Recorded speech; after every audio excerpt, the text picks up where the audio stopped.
The next question comes from Ellie Amin Tibet, who asks, during an episode of Investing the Templeton Way podcast, Professor Damodaran, who he respects almost as much as Warren and Charlie, mentioned that he is not comfortable with positions becoming a large part of his portfolio, for example, when they reach 25 to 35%. He mentioned that Apple is now 35% of Berkshire's portfolio and thinks that that is near a danger zone. Wonders if Warren and Charlie can comment. I'd like to make one comment first, but Charlie will come up with. I think he's out of his mind. Yeah, I knew that was coming. But Apple is not 35% of Berkshire's portfolio. Berkshire's portfolio includes the railroad, the energy business, Garanimals, you name it, See's Candy. They're all businesses. And, the good thing about Apple is that we can go up. They buy in their stock, and instead of owning 5.6%, they got about 15 billion, 700 and some million shares outstanding. They get down to 15.25 billion without us doing anything. We got 6%.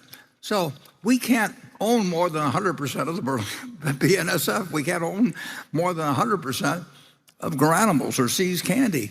And it'd be nice. We'd love to own 200%, but that just isn't doable. But they're all the same. They're good businesses.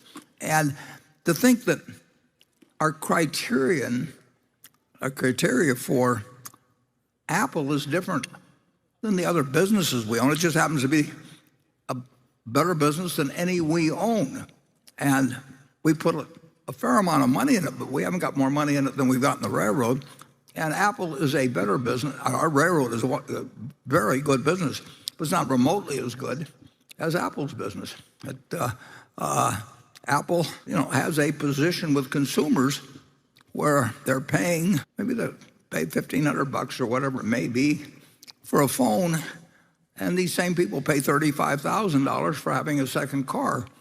And if they had to give up a second car or give up their iPhone, they'd give up their second car. I mean, it's an extraordinary product. We don't have anything like that we own 100% of, but we're very, very, very happy to have 5.6 or whatever it may be percent, and we're delighted every 1/10% that goes up. It's like adding $100 million to our earnings. I mean, our share of the earnings, and they use the earnings to buy out our partners, which we're glad to see them sell out too.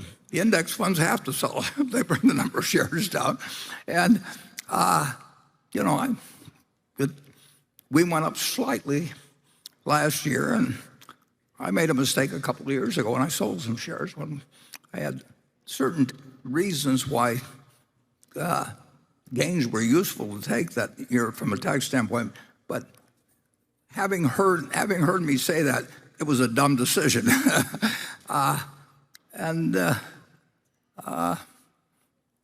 Charlie, you've already given your comment about it, but we do not have 35% of Berkshire's portfolio. Berkshire's portfolio is the funds we have to work with.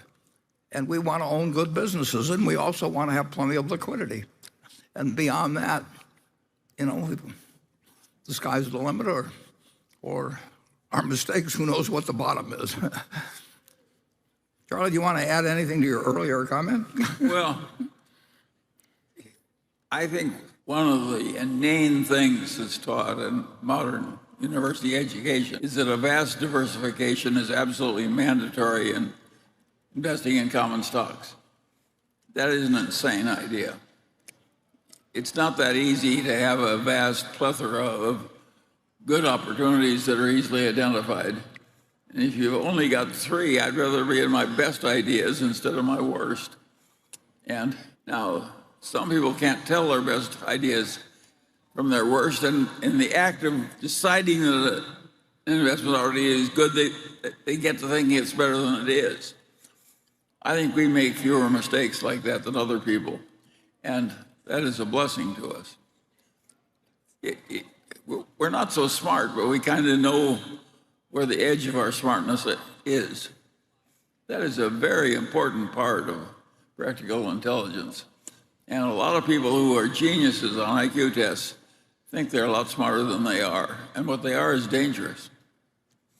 But if know the edge of your own ability pretty well, you should ignore most of the notions of our experts about what I call diversification of portfolios.